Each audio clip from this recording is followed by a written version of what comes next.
How long until we reach Nova Atar, Ensign? About 23 hours, Captain. 22 hours, 53 minutes, and 17 seconds to be precise. Spock, there's no need to be precise. We're going on shore leave. Rest, relaxation, no calls from Starfleet. Captain, we have a message coming in from Admiral Richards at Starfleet. On screen, Lieutenant. Hello, Jim. I know you're going on shore leave, but... What is it, Chris? Well, since you're going there anyway, and it's only a small favor... Favor? I don't want to inconvenience you, but... Fine, you have it. What would you like me to do? We recently discovered that one of the exhibits in the Smithsonian Annex at Nova Atar is of great historical significance to the Soransi, an influential family from planet Lakian. The museum is going to have a small ceremony to return the item. The Federation planned to send a representative, but, well, she couldn't make it. Since you'll be in the neighborhood, well, no dress uniforms. All you have to do is smile and shake hands. Smile, shake hands. It would be my pleasure, Admiral.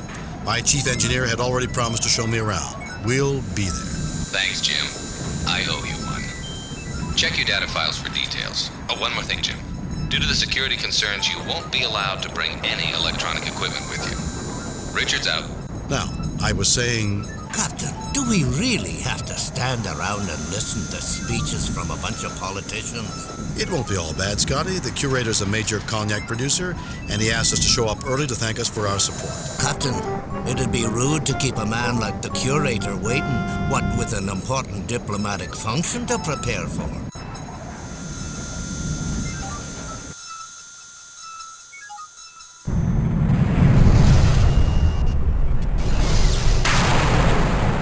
We've arrived at Nova Atar, Captain. Bring us into standard orbit, Mr. Sewell. Aye, Captain.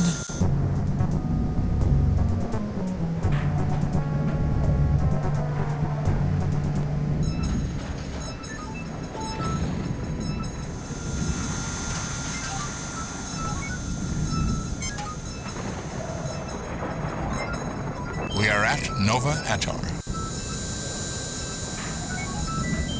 Mr. Scott, Mr. Chekov, come with me. Mr. Spock, you have the con.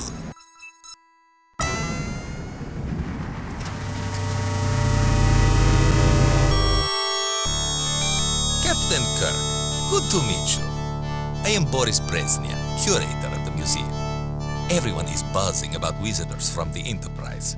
A real feather in my cap.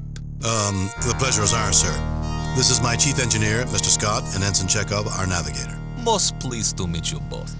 Chekov, a fine name. I'm certain you will be interested in sampling the Kazakhstanian cognac, distilled and blended by my family. In fact, I will later show you my most prized possession, a bottle of our finest vintage, aged 40 years from our very first pressing. But isn't cognac French? Originally, Mr. Scott. But before my ancestors came to settle this planet, they went to Cognac and purchased cuttings, brought them here, and made enhancements. You could say we reinvented Cognac. I do not wish to be rude, but you gentlemen are a bit early, and I must see to making certain the cleaning crews are finished working. Please, feel free to look about a bit. I will page you later, and maybe you will join me in a small toast before the ceremonies? Yes. It would be our pleasure, curator.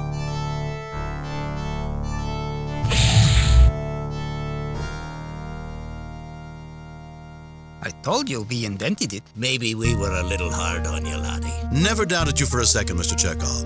Now let's take advantage of this time and look around. I imagine this is how you decorate your home, Mr. Scott. Aye, Captain, but I'd leave all the parts in. Most of this has been gutted. You know, this is a fine place, Captain. We'll have to come here for shore leave more often. Maybe they'll display a piece of the Enterprise here someday, Captain. Maybe they will, Mr. Chekov. They'd better not. Taking a piece out of that grand lady would be like cutting the head from the statue of the Antares Maiden and putting that on display. Interesting analogy, Mr. Scott. But you have to admit that someday even the Enterprise will be put into dry dock. He will not. I think we'll agree with Mr. Scott on this one, don't you think, Mr. Chekov? Yes, Captain. The plaque reads, an old ground-based phaser cannon model B-17, the real equalizer, rescued from a Federation scrapyard, probably based on the frontier near Nelapur. This phaser cannon no longer possesses any of its focusing or targeting equipment.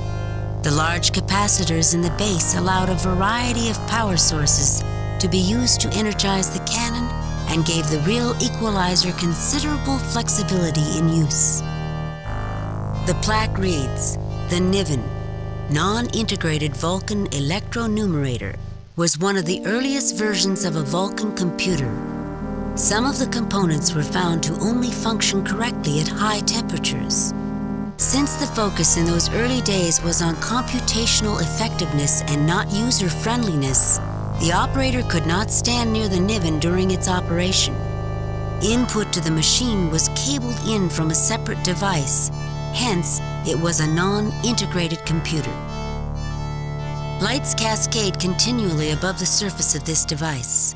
Plaques on each side read, the Vandecourt Aurora generator was donated to this museum by Sir William Loudon. Originally, a university experiment designed to test broadcast power as both a containment system and photostimulation for possible use in a propulsion system, the unit was presented as a gift to Loudon, who liked the way it looked and had recently donated a significant sum to the university. The Klingon console looks operational, but without a ship attached, it's hard to tell. Written on the plaque, this is a control console from a Klingon warbird, the Klarg, which was salvaged from the battle wreckage near Crimmins 8. Think you could make that work, Mr. Scott? Of course, Captain. But it's not like I'll ever have to.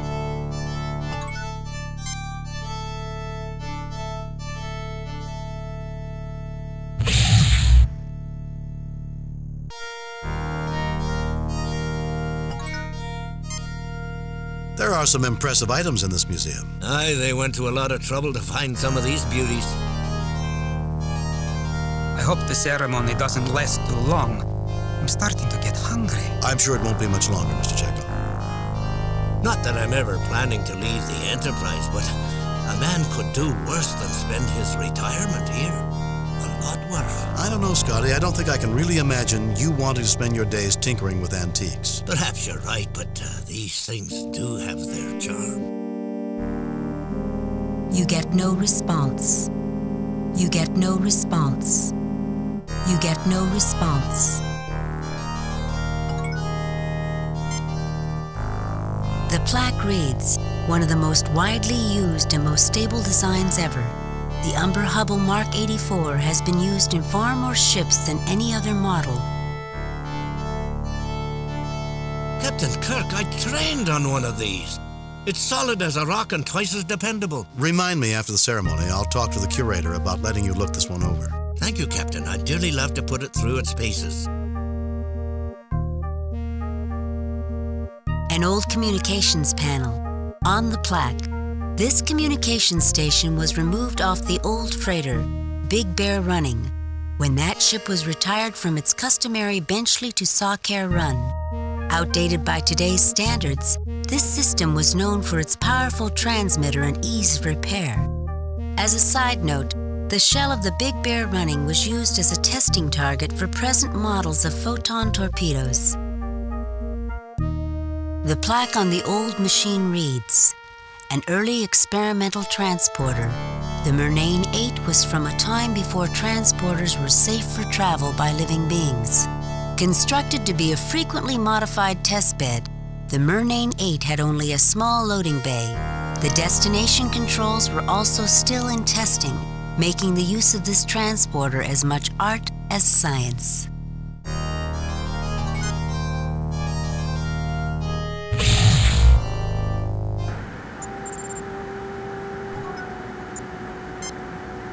Was that the curator? I thought I heard him call. No, Captain.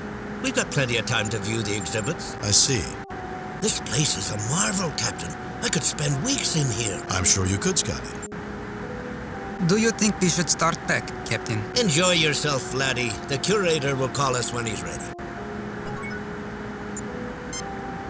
Written on the plaque, Federation Scientific Probe Model 331-19A. The 331-19A was powered by a small fusion reactor, since removed. The 331-19A had considerable range but was considered slow.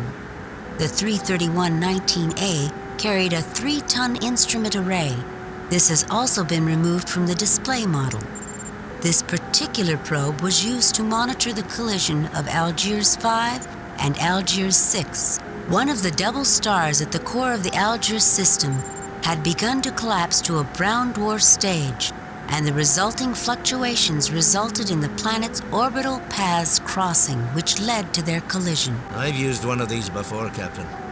Everyone notices the fusion reactor, but I'll bet they forgot the fuel cell that served as backup power for the instrument package. It's probably as dry as a bone after all these years. The plaque reads, "The Dunkelberger Automated Worker Mark 12 was a successful entry in the early days of automated labor. The Mark 12 was designed to function as a cargo helper, allowing small manufacturers to cheaply compete against large corporations. Due to their small size, reliability, and obedience, these robots were often treated like pets and given names that were incorporated into their response systems. This particular version was called Barney." This display is all glistening angles of crystal, written on the plaque, an early example of the crystalline computers developed by the Lantoids of Tuner 9.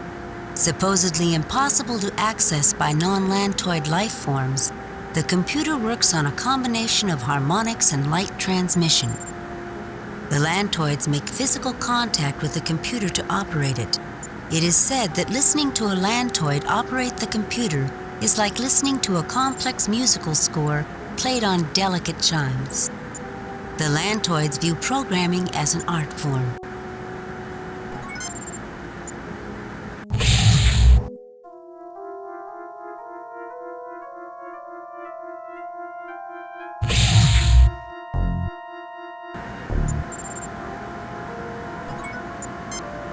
That probe looks like it's seen better days. I bet I could make that wee probe function given a little time, Captain. I suspect the Soransi wants it just the way it is. But if the opportunity comes up, we can ask if they want you to repair it. This diplomatic stuff is quite dull, Captain. Is it always like this? Unfortunately, Mr. Chekov, yes. I think I'll stick to starships, Captain. You do that, Ensign. A very old space probe rests on a pedestal in the roped-off area. It shows considerable wear. This case contains a model of an ancient Lockean temple in honor of the guests. This case contains an astronomical model of the Lockean system.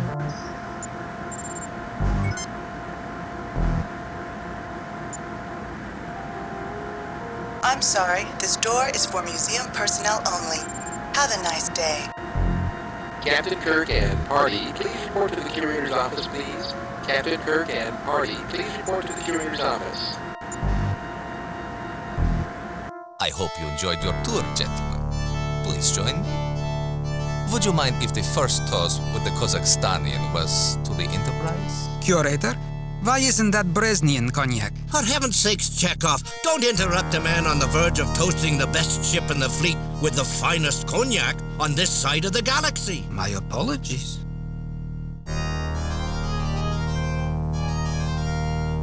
Questions later, then. The toast. Here's to the Starship Enterprise.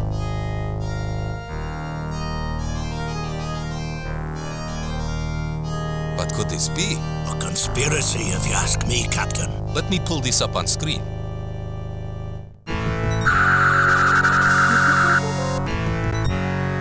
They've destroyed my camera. Well, let's see how they deal with our other security systems.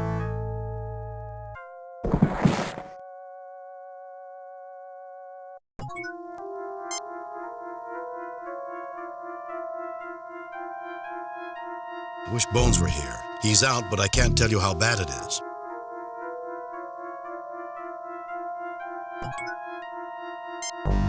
Look around, gentlemen. Let's see if we can find something to solve this little mystery. I do not know what we should do next, Captain. Maybe I can wring some information out of that security panel. This is not quite the shore leave I expected, Captain.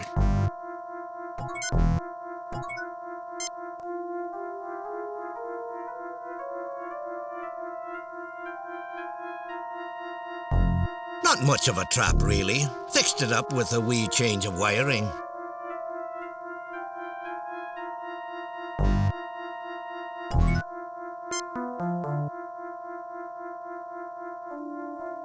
The large lance shows some wear.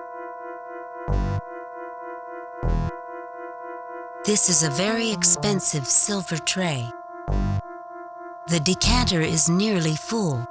Captain, I don't know what we could possibly use this for.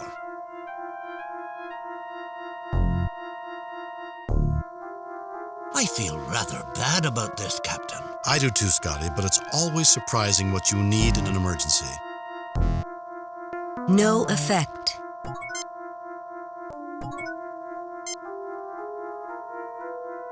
I wonder what this is for.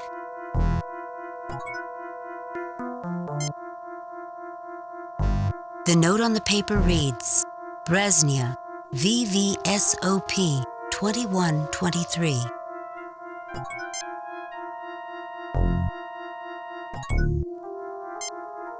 The curator's desk. Neat. Organized. Security lockdown in effect. Please enter release code.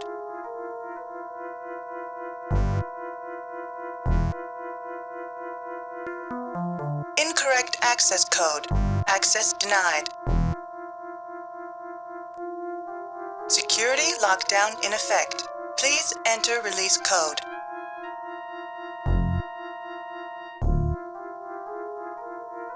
Security lock deactivated.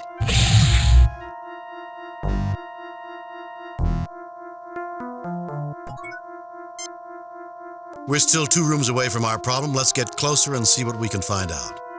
I wish we could reach the Enterprise, Captain. That would certainly be of some help, Mr. Scott. Who would do such a thing as this, Captain? We don't know until we find them, Mr. Chekov.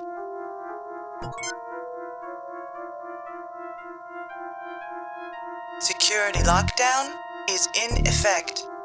Please enter access code. Authorization code correct. Warning. Malfunction in security authorization. Access denied. It appears that the terrorists do not want any visitors. This is not exactly my area of expertise.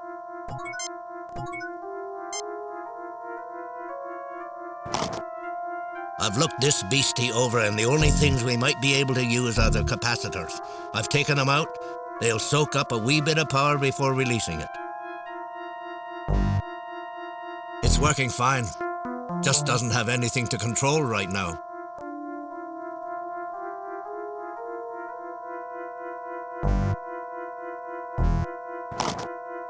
Well, it's not like anyone's likely to be using this monstrosity soon, so I pulled out the only things we might be able to use.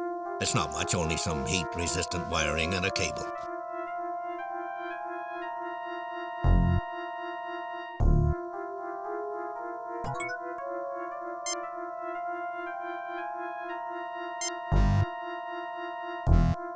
The capacitor should charge very quickly. The capacitor should charge very quickly.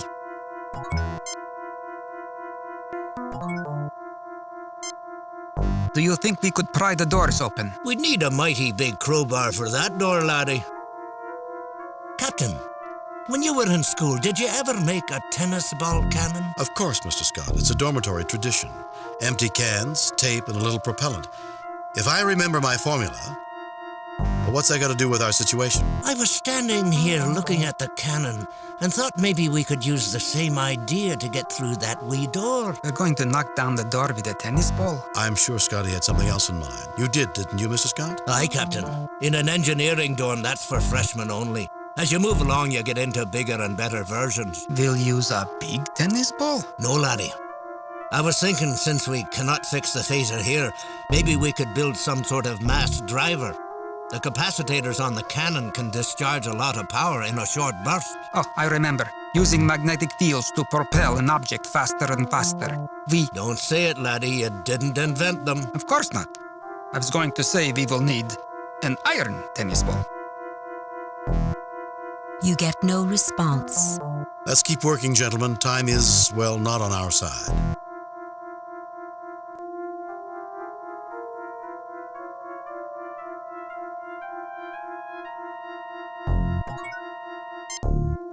The walls of this hexagonal exhibition room appear quite sturdy. Although some exhibits are old, all are well maintained.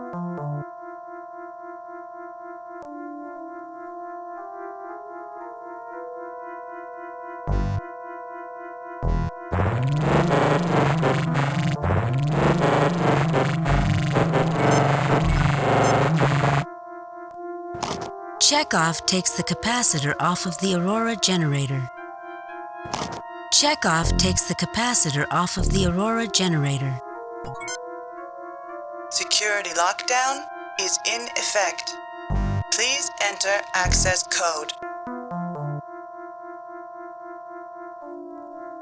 Security lock deactivated.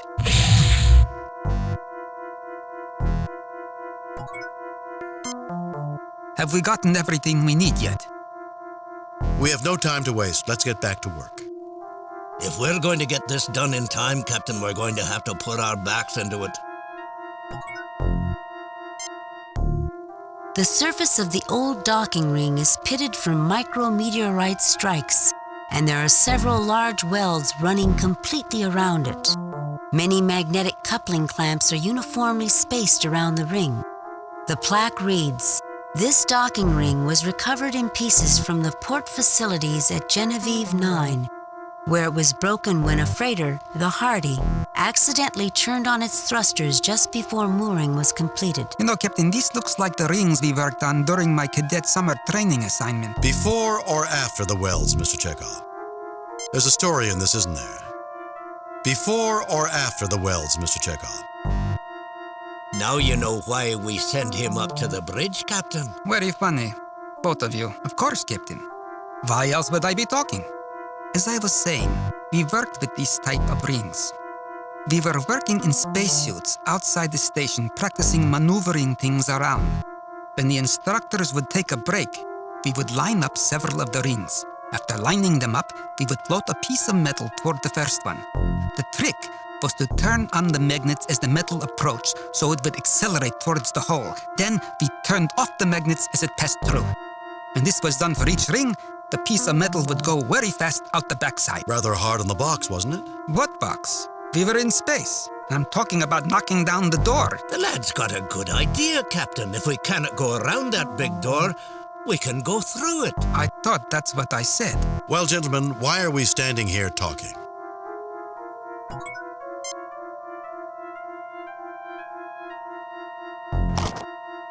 The magnetic clamps will be just the thing, Captain.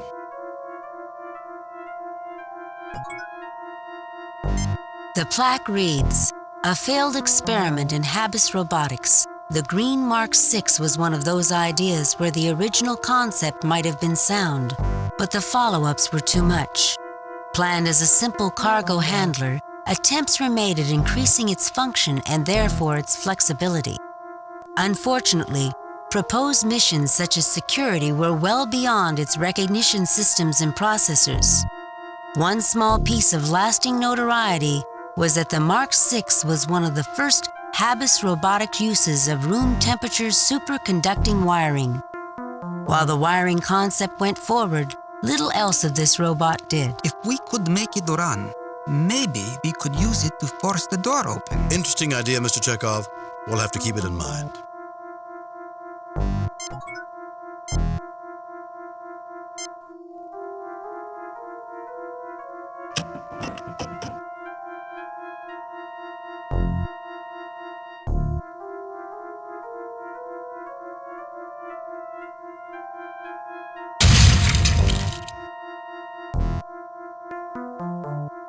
That has to be one of the most useless robots I've ever seen. Badly designed, Captain. It's not going to help us, is it? Only in a dance contest, Mr. Chekov.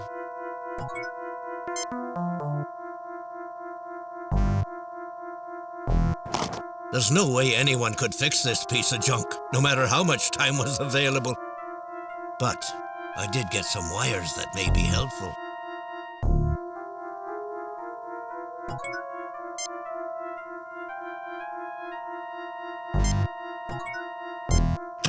You take the capacitor out of the robot. Low and sleek, this space vehicle has a Spartan look, written on the plaque. This is the escape pod in which the famous smuggler known as the Black McKiernan was captured. Unable to outrun his pursuers, McKiernan tried to escape in the pod as he blew up his ship, hoping the authorities would think he had perished. The pod had been specially constructed of expensive metalloceramic alloys to withstand such an escape tactic. Unfortunately for McKiernan, the pursuit included a trailing scout ship looking for a backtracking maneuver, and when the smiling smuggler opened the hatch thinking he'd made planetfall, he was treated to the inside view of a Federation cruiser's shuttle bay. That would make a fine battering ram. Too bad we cannot possibly get it up to speed.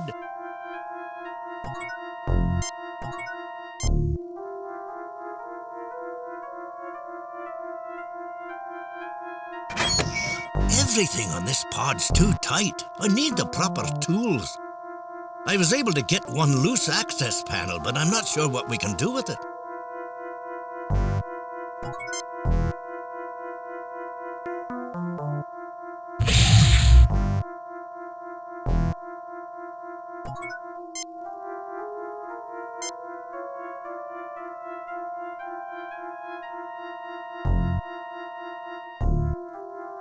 The capacitor should charge very quickly.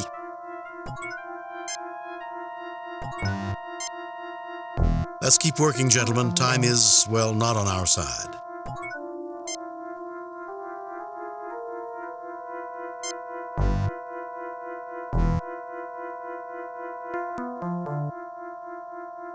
We'll still have to wire them up, Captain. That's going to be the real job.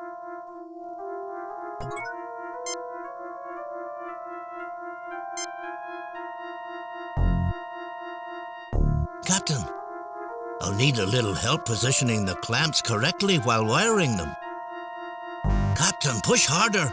I'll need these tighter to get more power. I'm giving it all I got, Scotty.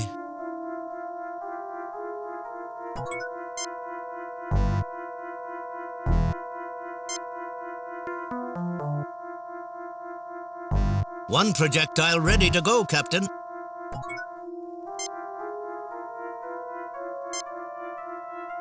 We are hooked up here, Captain.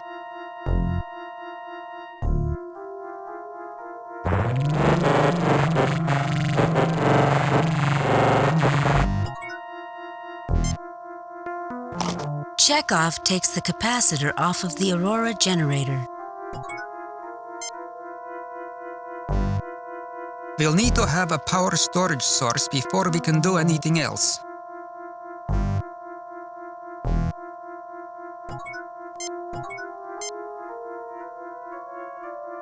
We'll need to have a power storage source before we can do anything else.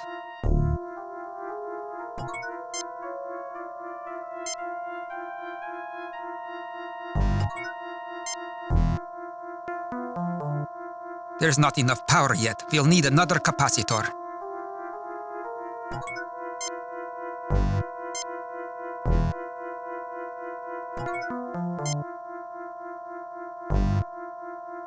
Thank you, Captain. This should be fun.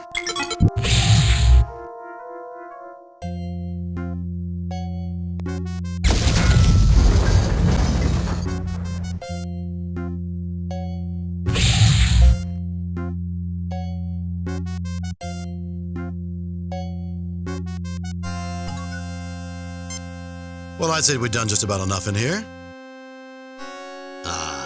Just like my old school days. Must have been quite interesting to matriculate with you, Mr. Scott. Shall we go see if there's anything else to blow up? Remind me never to play tennis with you, Mr. Scott.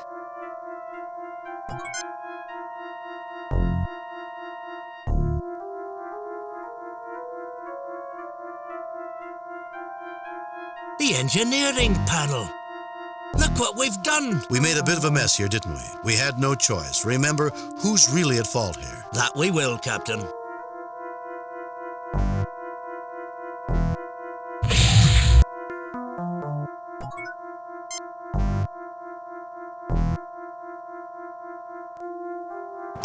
Chekov takes the capacitor off of the Aurora generator. Chekov takes the capacitor off of the Aurora generator.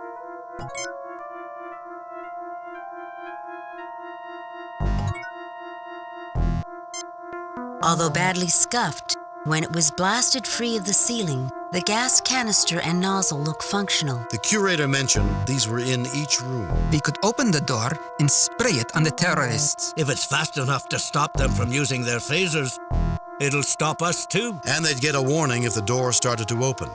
Time enough to put the hostages in jeopardy.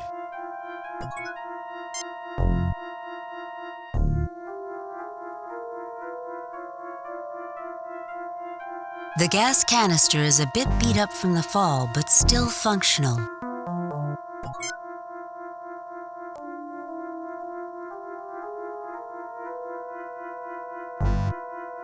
Security lockdown is in effect. Please enter access code.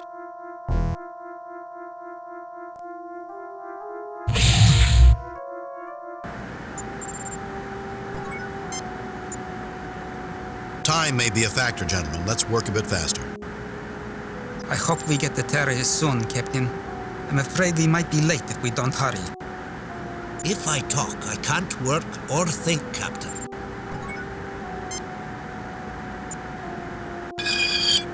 The access panel is stuck, Captain. I don't think any of us are strong enough to pull it free.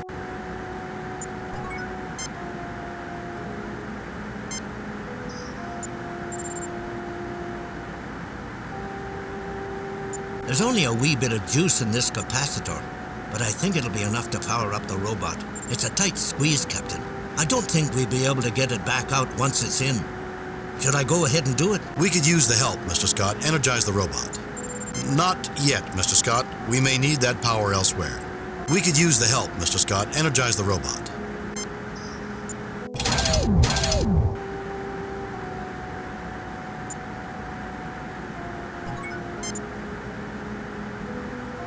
I should get Mr. Scott to look at this. The access panel is stuck, Captain. I don't think any of us are strong enough to pull it free. Barney, open the pod bay door.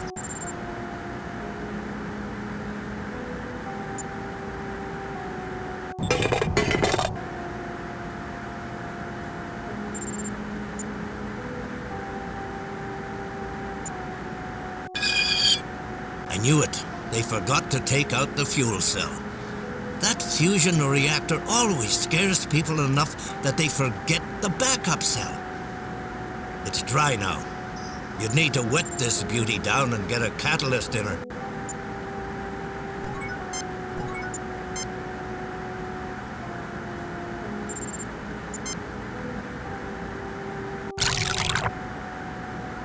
I hate to see a sweet liquid used for something other than tasting, but at least it'll work a fair bit in here.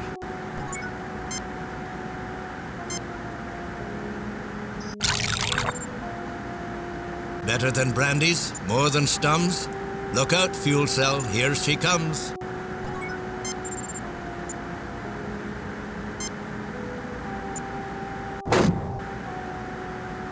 It's a good thing to build in so much flexibility. The silver isn't a bad catalyst and will act as a contact too.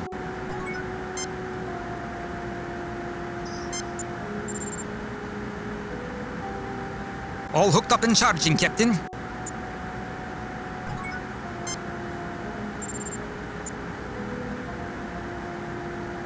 I don't know how this works, but looking at it reminds me of the time when I was a boy working on my first electronics project. I built one of those old crystal radios. Maybe this computer somehow projects its answers into your mind. It may be just looking at the crystals made you remember that, Captain. It's possible. Are you now practicing psychology, Mr. Scott? Oh no, Captain. I'm just a simple country engineer.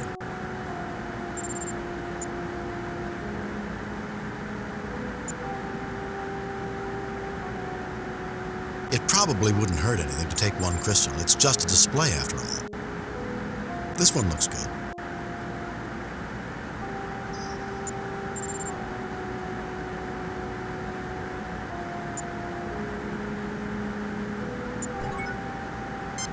The schematics for a Dunkelberger automated worker Mark 12.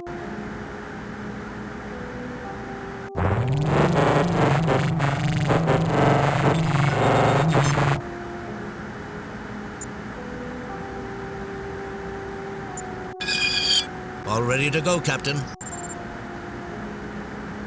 You remove the silver tray.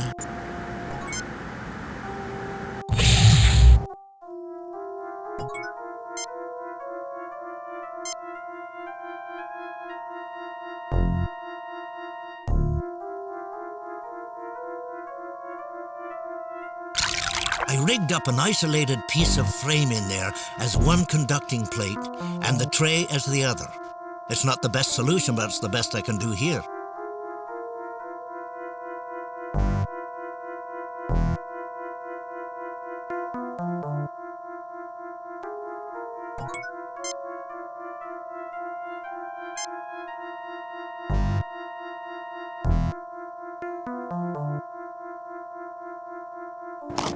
It's been a while, but I think that will work.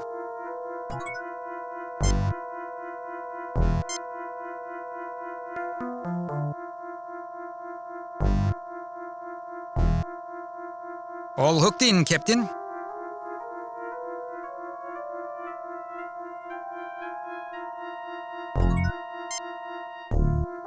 Well, let's see how well this works. Kirk to Enterprise. Kirk to Enterprise. Enterprise, come in. Who is this? This is Captain James T. Kirk of the Starship Enterprise. Who are you? Whoever you are, call for help. There are terrorists in the museum. This is Captain Kirk of the Starship Enterprise. I'm in the Smithsonian Museum, where hostages are being held. How interesting. I'm in the Smithsonian Museum holding hostages. Who am I talking to? You should give up immediately. You have no chance. I'm holding a Corbomite device. Why don't you and I discuss this? Who am I talking to? My name is Lucas. I'm a member of the Lockean family, Onakan. I've never heard of the Onakan family. It's no surprise you haven't heard of us, even though we're one of the largest and oldest families on Lockean. Just shows how much the Federation believes the lies the Soransi pass along. The Soransi are your enemies? I find it unlikely the Federation will take sides. Of course the Federation backs the Soransi. You don't see them taking hostages and setting traps for museum curators, do you? The Soransi, I find it unlikely the Federation will take sides. If the Federation isn't backing the Soransi, how do you explain a ceremony giving the Soransi the Quelke? Obviously, the Federation believes their lies. The Kelke? You mean the probe? It is more than just a probe to us. The Quelke discovered Lockean generations ago. The entire race owes its existence to the Quelke. I knew it had great significance. I just didn't know there was anyone else involved. This is when the original planet was on the verge of being destroyed? I thought the Soransi ruled your race. Shouldn't they be the ones that controlled the Kelke? I knew it had great significance. I just didn't know there was anyone else involved. The Soransi presently have control of the communication facilities. They've been restricting access to make their position seem more powerful. So you feel you have a legitimate claim on the Kelke? Are they illegally restricting communications or just not listening to a renegade group of terrorists? So you feel you have a legitimate claim on the Kelke? We have as much claim to that probe as anyone. It sounds like you have a legitimate grievance. Does the Soransi also have a right to the Kelke? Then why is the museum handing the Kelke over to the Soransi? Does the Soransi also have a right to the Kelke? Of course they do, but no more than we have. Then this situation should be looked into more closely by the Federation. We're here with the best intentions. You want peace? We want peace. Then release the hostages now, and we'll talk about a solution. Then this situation should be looked into more closely by the Federation. We're here with the best intentions. You want peace? We want peace. Is that an offer? That's a guarantee. Obviously, I'll have to check with my superiors on this, but I'm certain something can be worked out. That's a guarantee. Then we have a deal. We will turn off the security override and give ourselves up. And trust the word of Captain Kirk.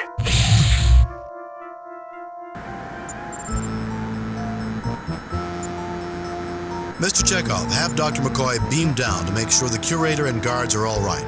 Mr. Scott, lower the museum's shields and have a security team beamed aboard. Captain's log supplement. The terrorists had already turned off the security override. After putting the 3 Onicons in custody, it was decided that the probe would not be returned to the Soransi. Federation mediators will visit Lakian to assist in the negotiations on the fate of this artifact.